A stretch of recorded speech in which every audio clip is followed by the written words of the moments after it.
Bonjour à toutes et à tous, bienvenue sur la radio THZ en compagnie de Hamid Zaïb, notre protagoniste de la boxe en France. On va faire un épisode sur l'événement qu'il y a eu à Douai, événement boxe, avec Ségolène Lefebvre contre Dionysius et puis Nordine Oubaly contre Ricardo Martinez. Alors, on va faire un retour plus précis sur le combat de Nordine Oubaly parce qu'il y a beaucoup de choses à dire. Alors, pour faire déjà un petit retour sur ce combat, c'est une défaite malheureusement de Nordine Oubaly par décision partagée avec. Et pointage, Vas-y, dis-moi, Hamid. tu peux nous redonner les pointages? Oui, je redonne les pointages, bien sûr. 75, 76, 76, 75, 73, 78, donc en faveur de Ricardo Martinez. Alors, toi, Hamid, qu'est-ce qu'as-tu pensé de ce combat? Ah, déjà, quand tu donnes le pointage, 73, 78, Oui, il y a un juge qui a donné 73-78 en faveur de Ricardo Martinez. ah, c'est énorme. C'est qui ça, le juge? Alors, il s'agit de Mohamed Slimane, En plus, en plus. Donc, c'est c'est un local, c'est ça? c'est ça, exactement. C'est ça. Ok. Un arbitre locaux. Donc, franchement, c'est à plus rien comprendre. Voilà, tout simplement. Donc, toi, quel est ton avis global sur ce combat? Ah, bon, moi, je vais pas polémiquer là-dessus, mais bon, c'est là qu'on voit que soit c'est de l'incompétence, soit c'est de l'injustice, je sais pas. Mais voilà, il y a quelque chose à revoir, surtout que les deux arbitres, les deux juges donnent un point ou deux points, c'est ça? Oui, c'est ça, ouais. Les autres Et juges en faveur donnent un point en faveur de. des femmes. Enfin, il y a un juge qui donne un point en faveur de Ricardo En- Martinez et un autre un point en faveur de Nordine. Voilà. Bon, déjà là, c'est pas cohérent, mais encore pire, celui qui donne trois points. Ouais, ouais. C'est Donc, ça, trois points. Non? alors, non, 73-78. Donc là, on est sur 5 points. Oh là là, énorme, énorme, Ouais. énorme. Voilà. Toi, tu vois pas un si grand écart Alors, de points, toi. j'ai eu la chance que, grâce à Radez, donc, j'ai pu avoir le combat complet, Ouais. que j'ai pu visionner tranquillement deux fois. Bah, c'est Et grâce à YouTube, hein. Quelqu'un sur place complètement, a filmé le combat, il l'a posté sur YouTube, et moi derrière, je te l'ai repartagé. c'était super. Donc j'ai pu la regarder avant de pouvoir faire un commentaire. J'ai regardé deux fois, sagement, attentivement, etc. Moi, je vois pas un Nordine perdant déjà. Alors, je suis objectif, hein, Yanni, je suis fan de Nordine, ou, voilà, je suis objectif sur la décision. Moi, je vois pas du tout un Nordine perdant. D'ailleurs, après écouter, parce que j'avais coupé même les commentaires pour ne pas que je sois dissuadé par rapport aux commentaires. Et les commentaires, c'est pareil, quoi. C'est un peu tout le long du combat, il voit une Nordine gagnant, à part un round où il est compté. Mais sinon, tout le reste des combats, tout le reste des rounds, c'est Nordine qui est entreprenant, qui fait le combat, qui se déplace bien, etc. Il n'y a pas photo, quoi. Et Nordine, il a boxé très, très intelligemment, avec une très, très belle boxe devant un gars qui frappe un peu, qui avait une différence de poids. Et moi, je trouve que voilà, il a fait des très, très belles choses. Donc, en restant vigilant. Donc, cette défaite, Mm. franchement, j'ai incompréhensible. Ouais, c'est un grand point d'interrogation. Je suis assez d'accord sur toi sur le combat, malgré le fait qu'il ait été compté deux fois, et bien que la première fois qu'il a été compté, on n'a pas trop l'impression qu'il a été mis à Non, mal. il glisse, Voilà, c'est il glisse. Voilà, il a glissé, il a eu un peu un croche-pied. C'est un peu le défaut quand on a deux gardes différentes, un gaucher et un droitier. C'est que parfois, on peut très vite être gêné par le pied de l'autre et puis trébucher, quoi. Et malgré ça, l'arbitre l'a compté. Et je trouvais pas forcément pertinent le fait de compter. On voit même Nordine contester à ce moment-là, mais dans, tout en restant concentré, bien sûr. Mais c'est vrai que le combat qu'il a mené, il a été quand même assez propre. Après, il faut pas oublier que c'était un combat de retour après 2 ans d'absence sur les rings. Et justement, pour en venir à ça, est-ce que toi, Oui, tu as l'impression que ça a un gros impact, le fait qu'il ait été absent 2 ans des rings, ou c'est un paramètre qui n'a pas forcément, qui ne joue pas forcément sur sa performance? bien sûr que ces paramètres-là d'être inactif jouent aussi aux dépens du boxeur. Mais moi, j'ai pas trouvé spécialement un manque d'activité auprès de Nordine. J'ai trouvé un Nordine au contraire égal à lui-même sur sa même boxe, voilà, très technique, très intelligente, etc. Donc, bien sûr que ça porte toujours un petit préjudice le fait qu'on ne boxe pas souvent. Mais non, je pense que le repos lui a fait aussi du bien. Et puis, non, il a entamé un combat tel qu'il fallait le faire, c'est-à-dire avec beaucoup d'intelligence, devant un gars qui était brouillon quand même, hein, Ouais, et qui était. Donc, il n'a pas pris de risque. Et ouais, c'est un combat de rentrée. ouais, Voilà, donc, le but, c'est de gagner. Et là, pour moi, il construit sa victoire intelligemment. ouais, ouais. Donc, la décision, elle est incompréhensible, encore une fois. Mais du coup, est-ce que justement, il y a eu particulièrement une phase où Nordine a été bien touché, et d'ailleurs le round se termine là-dessus, et est-ce que les juges n'ont pas été trop impressionnés par cette action, et justement, cette action aurait pu avoir un impact sur leur décision au global, parce que c'est vrai que si on regarde le reste du combat, on voit que Nordine reste assez en maîtrise. Donc, est-ce que cette action pardon, influencé les juges trop sur la décision finale?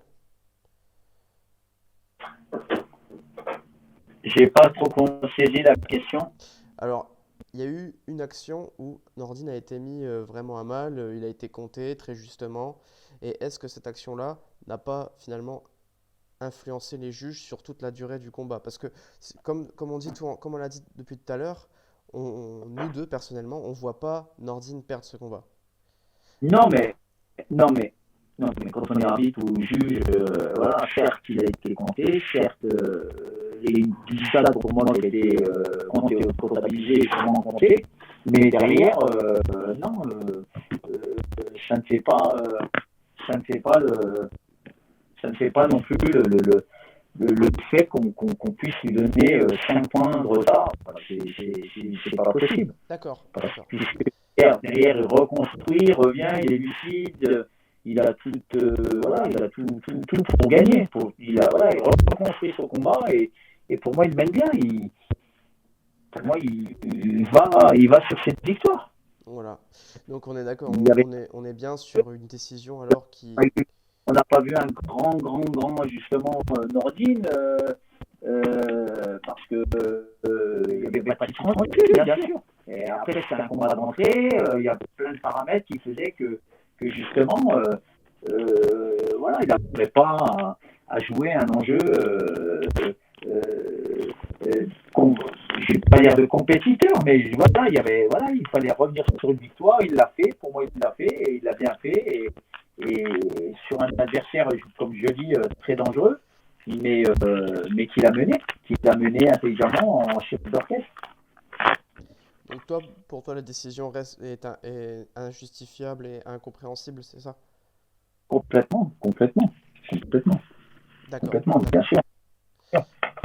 Moi, je trouve ça aberrant de la part des juges de donner un garçon comme Nordine Oubalei perdant sur ce combat. Je ne dis pas qu'il. Je trouve aberrant le fait qu'il ait été champion du monde WBC, mais déjà parce qu'il a gagné, on doit lui donner cette victoire. Et puis, il n'a pas montré un signe de faiblesse pour qu'on lui détruise sa carrière. Alors, là, j'espère que justement, derrière, il va rebondir. Mais c'est vrai que c'est dur. En plus, chez toi, attendez, là, c'est des grandes soirées aux États-Unis, etc. Et là, chez lui, arbitré, jugé par des arbitres de chez lui, donner ce verdict, Ouais, pour moi, c'est irrespectueux. c'est dur à encaisser, ça c'est sûr. Et du coup, Complètement. pour, euh, pour rebondir sur la vie d'autres personnes. Donc j'ai regardé un petit peu sur Facebook et puis j'ai vu J'ai eu quelques-uns de tes échanges. euh, j'ai eu en- Comment? l'occasion j'ai eu l'occasion j'ai eu l'occasion d'avoir son entraîneur par écrit, Ok, qui n'a pas pris aussi, d'accord. Robert Santini. Ok, ah ouais, très intéressant, très intéressant.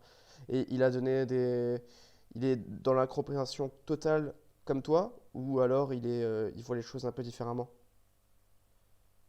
Non, bah non, voilà, on a discuté, on a échangé sur un Messenger et il m'a dit, moi aussi, j'ai pas compris, donc je lui ai D'accord, dit, est-ce que je peux me permettre de diffuser justement un commentaire sur ce combat. Il m'a dit entièrement, voilà, tu es pas en droit de pouvoir le faire. Donc voilà. Lui aussi, il estime que Nordine voilà, a été, à la a hauteur, été quoi. injustement déclaré. Ouais, d'accord. Ok, ok. Non, très bien, parce que j'ai également vu d'autres commentaires à ce sujet, en regardant certains échanges, certaines réactions que tu peux avoir aussi avec d'autres personnes sur Facebook. J'ai pu notamment voir que quelqu'un disait, avait un avis un peu opposé, qui disait si Ricardo Martinez emporte ce combat, mais le gros problème ce n'est pas là, le problème c'est la différence au niveau du cutting qui est limite là c'était Michel considéré Bevy. comme voilà exactement. Voilà, j'ai Oui, vu le oui. commentaire et j'ai trouvé ça intéressant qu'il y ait quelqu'un qui propose une opposition comme ça dans l'argumentation. Et donc là, l'argument, c'était de dire le cutting était trop, il y avait un écart trop grand. C'est vrai que physiquement, on l'a vu sur le ring. Moi, j'ai été impressionné en vrai de voir dans la vidéo l'écart de physique entre les deux. Et c'est vrai que Bien du sûr, mais coup, le Licorne Gragaïen envoyait des parpaings, quoi. ça a toujours existé, le cutting. Hein. Bien sûr. Voilà, il y en a qui savent le faire, il y en a d'autres qui ne savent pas le faire. Mais c'est pour ça que je dis Nordine n'a pris aucun risque, sachant qu'en face, il y a une différence de morphologie et il a boxé très intelligemment. C'est tout, il a mené son combat comme un vrai chef d'orchestre et on voit que Nordine, c'est un boxeur d'expérience. Donc, non, ça n'enlèvera pas qu'on ne doit pas lui enlever cette victoire. D'accord, d'accord. Mais il y a quand même des gens qui ont pu voilà, constater qui ont vu Martinez quand même au-dessus. Bon, voilà, chacun a son avis, c'est là le problème hein, aussi. Techniquement, je vois pas Martinez au-dessus. Hein. Techniquement, il n'a rien fait. Hein. À Je- part balancer, c'est tout ce qu'il a fait. Hein. Ouais, Mais voilà, je vois pas techniquement, stratégiquement, je vois pas comment il a mis en ouais, difficulté Nordique. ouais. D'accord. Est-ce que, bah, en reprenant ce commentaire encore une fois, est-ce que pour toi, le cutting à ce niveau-là, ça peut être considéré comme de la triche passé un certain stade? Non, puisque c'est autorisé, donc je vois pas pourquoi je ferais de la fiche. Comme je l'ai dit tout à l'heure, soit on sait le faire, soit on sait pas le faire, mais quand on sait le faire, voilà, tant mieux pour le boxeur. Après, moi, c'est pas des choses spécialement que je valide, parce que moi, au niveau de la santé, on ne me cachera pas que c'est dangereux sur le moyen et long terme. Après, voilà, sur le court terme, ben, tant mieux pour ceux qui le réalisent et qui trouvent qu'ils sont performants. Ok. Mais Euh, après, bien ouais, sûr, ça nuit sur l'exercice et l'adversité.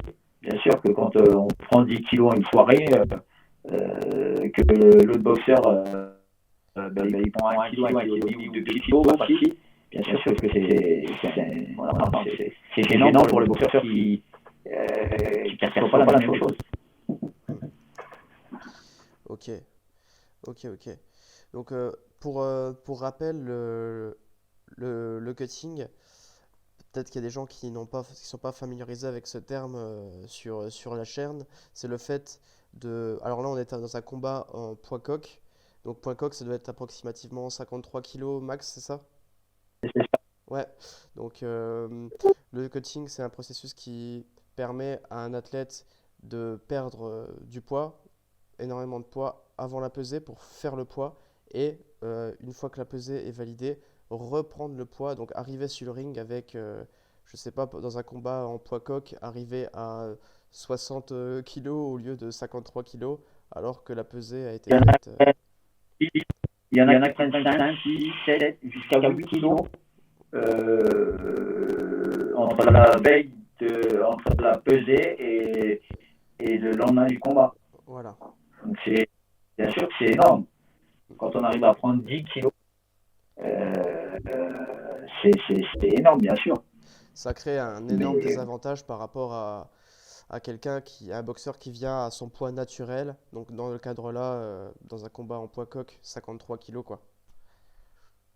oui, bien sûr, bien Ça sûr. crée un énorme désavantage. Après, la vivacité de l'adversité, donc qui lui est au poids, et puis en face, bien sûr qu'on gagne logiquement, on devrait gagner en punch. Ouais. Malgré que la veille, on a perdu 4 ou 5 kilos, voire 6 kilos, et être efficace. Ça, là, voilà. Après, c'est tout. Aujourd'hui, c'est ce qui fonctionne. Il y a beaucoup de sportifs de haut niveau qui le font, surtout dans les sports de combat. Et ça fonctionne, donc tant que ça fonctionne pour eux, ben, tant mieux. Après, j'espère que voilà, sur le long terme, ça pose pas de dégâts voilà, médicaux et santé. Ça, c'est important. Maintenant, bon, voilà, c'est pas ce qui a changé. Pour moi, c'est pas ce qui a changé le combat. Mm. Pour moi, techniquement, tactiquement, sur l'intelligence de la boxe, moi j'ai trouvé un Nordine qui a maîtrisé tout le sujet, à part sur un contre. Mais voilà, mais le reste, on n'enlèvera pas qu'il a pris au moins 6 rounds sur 8. Donc voilà, qui méritait cette belle victoire et ce qu'aurait pu mentalement, moralement, etc., leur lancer comme il fallait. Alors aujourd'hui, on lui met une défaite au point, c'est toujours décevant. C'est incompréhensible. Surtout un garçon qui a été, comme je l'ai dit tout à l'heure, quand même champion du monde WBC et qui a participé aux Jeux Olympiques et qui revient boxer chez lui. C'est à plus comprendre. C'est à plus comprendre. Alors, vous voyez, quand on dit ouais, on boxe à la maison, on est favorisé, on est. Non, pas du tout. Pas du tout, pas du tout. Alors, bon, franchement, je ne serai plus arbitre. Franchement, j'essaierai de faire un mea culpa, de m'en remettre en question. J'espère que l'avis du président des officiels va pouvoir nous donner justement le fait que qu'on ait agi comme ça au niveau du pointage. Franchement, c'est Ouais. en parlant vulgairement, ça dégoûte. Voilà, ça dégoûte. Mm. Et pour rester sur ce sujet qui est un peu amer, on va parler un peu du rebond, on va dire médiatique, du retour médiatique qu'a eu ce combat.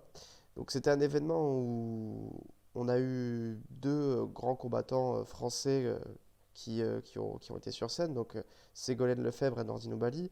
Bon, Nordine Oubaly a malheureusement perdu son combat, Ségolène a gagné, en plus avec un titre. Mais quand on regarde ensuite les retours qu'il y a eu sur les journaux, sur les articles de médias sportifs, euh, on met plus en avant la défaite de Nordine que la victoire de Ségolène euh, avec le titre WBO. Donc ce qui a fait le gros titre, c'est la défaite de Nordine. Et on a préféré mettre en avant ça plutôt que la victoire de Ségolène. Donc il y a ça. Il y a eu aussi l'histoire de l'annonce du retour de Nordine alors que c'était pas vraiment le moment. Du coup, lui-même a démenti et il a annoncé lui-même son retour après. Il y a eu aussi un peu je trouve, de désinformation suite à ce combat. Donc, les médias disent que Nordine, voilà, ex-champion WBC, est revenu face à un adversaire entre guillemets pas terrible. Là, c'est clairement comme ça qu'ils le vendent. Et il a été envoyé 2 fois au tapis, alors que il a techniquement pas été au tapis, Nordine. Il a été compté certes 2 fois, mais il n'a pas été au tapis. Donc, est-ce que dans ce contexte-là, pour toi, est-ce qu'on est en train de vivre une catastrophe médiatique dans la boxe anglaise qui détruit plus la boxe, qui ne la monte et puis la met en avant? Parce que quand on voit les articles là qui circulent autour de Nordine, etc., on se dit, bon, ok, ça le descend plus qu'autre chose, quoi. Donc toi, qu'est-ce que t'en penses? Est-ce que il y a un travail à faire autour des médias pour justement glorifier l'image de nos boxeurs et donc de la boxe anglaise en France. Ben, complètement, complètement. Aujourd'hui, et c'était hier aussi, et avant-hier, c'est que les médias, déjà, ils sont pas fans de boxe. Et, et derrière, quand ils font un article, ben, il suffit que tu fasses un petit dérapage pour qu'on fracasse.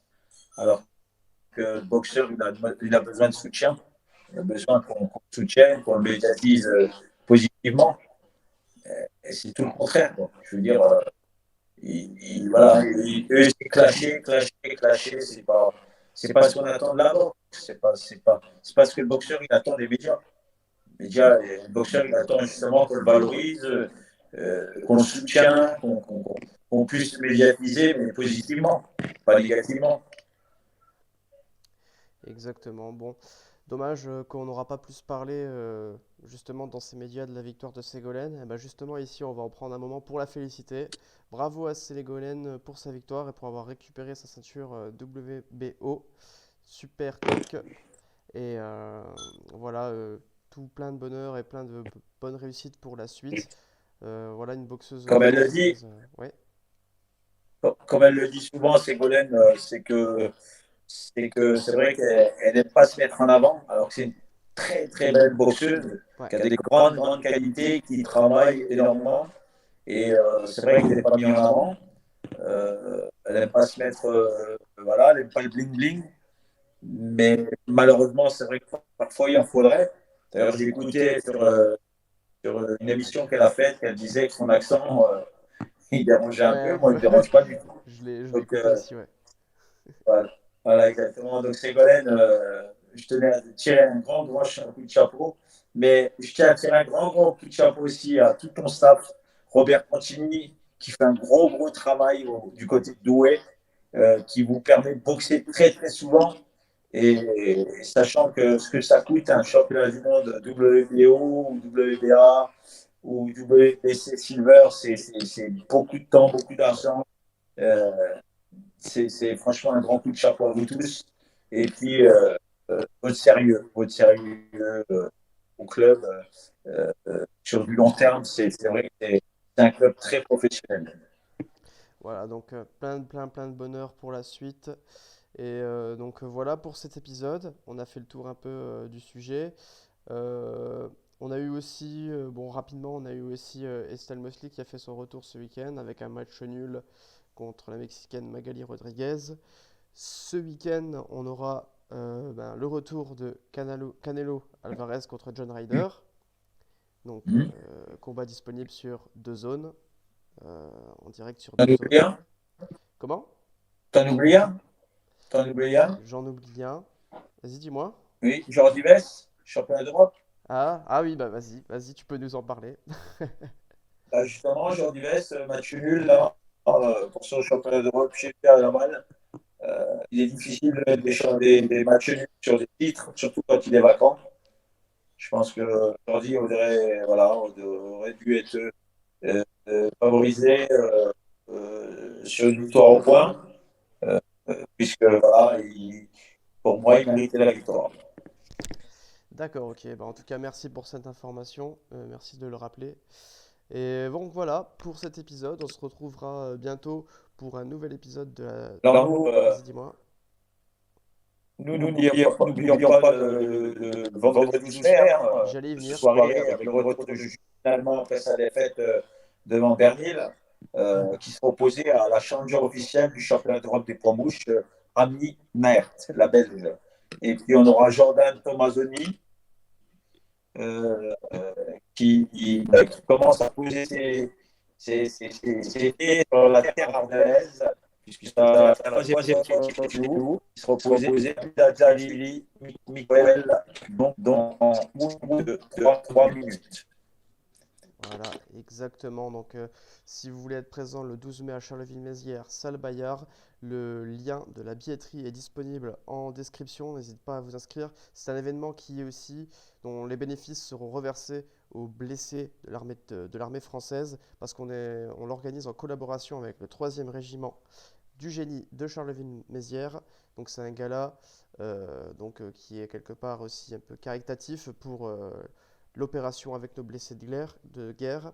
Donc il y aura également des militaires sur place, il y aura la possibilité de participer à une course organisée par le 3e régiment, mais il y aura également le gala de boxe organisé par la THZ pour le coup, avec, comme l'a dit Hamid, en main event, Justine Lallemand qui fait son retour sur le ring ardennais. Et on vous tiendra de façon au courant euh, vis-à-vis de ce gala. N'hésitez pas à nous suivre sur nos réseaux sociaux. Le lien de la billetterie en description, également le lien pour les vêtements THZ si vous souhaitez en avoir. On voit les gants de boxe derrière là-bas, ici, THZ. Donc voilà, n'hésitez pas. Et puis on se dit à bientôt. Je te La laisse conclure, boisson, Hamid. la boisson THZ, La boisson THZ, bien la sûr. boisson, La THZ Énergie, disponible également sur le site. exactement. Et voilà. Donc on se dit à la prochaine, Hamid. À la prochaine, merci beaucoup. À la prochaine. Salut. N'hésitez pas, contactez-nous si vous voulez passer sur notre page YouTube, c'est très important aussi. Hein. Effectivement, et n'hésitez pas à réagir dans les commentaires, liker, partager. À la prochaine. Merci. Ciao, ciao.